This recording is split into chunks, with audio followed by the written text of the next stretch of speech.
ஒன்றியத்தில் ஆளுகின்ற பாரதிய ஜனதா கட்சி மோடி தலைமையில்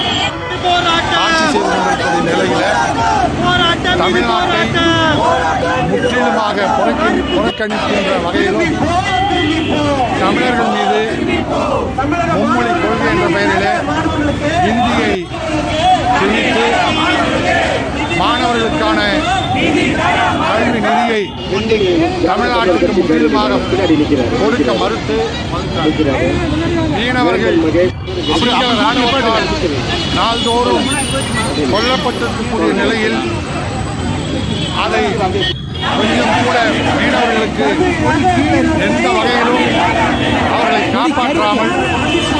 தமிழ்நாட்டுக்கு வர வேண்டிய பேரிடர் நிதியை முற்றிலுமாக தர மறுத்தும் தமிழ்நாட்டை வஞ்சித்துக் கொண்டிருக்கின்ற பாரதிய ஜனதா கட்சியினுடைய உள்துறை அமைச்சராக இருக்கக்கூடிய அமித்ஷா பாராளுமன்றத்தில் அம்பேத்கர் என்று சொல்வதை விட கடவுளை சொன்னால் சொர்க்கம் கிடைக்கும் என்று சொல்லி அம்பேத்கரை இழிவுபடுத்தியிருக்கக்கூடிய அமித்ஷாவை கண்டித்து மோடி அரசை கண்டித்து கோவைக்கு வருகின்ற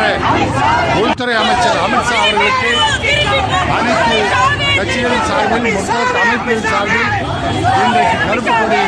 ஆர்ப்பாட்டத்தை இங்கே நடத்திக் கொண்டிருக்கின்றோம். தொடர்ந்து தமிழ்நாட்டை வஞ்சித்துக் கொண்டிருக்கின்ற அமித்ஷாவை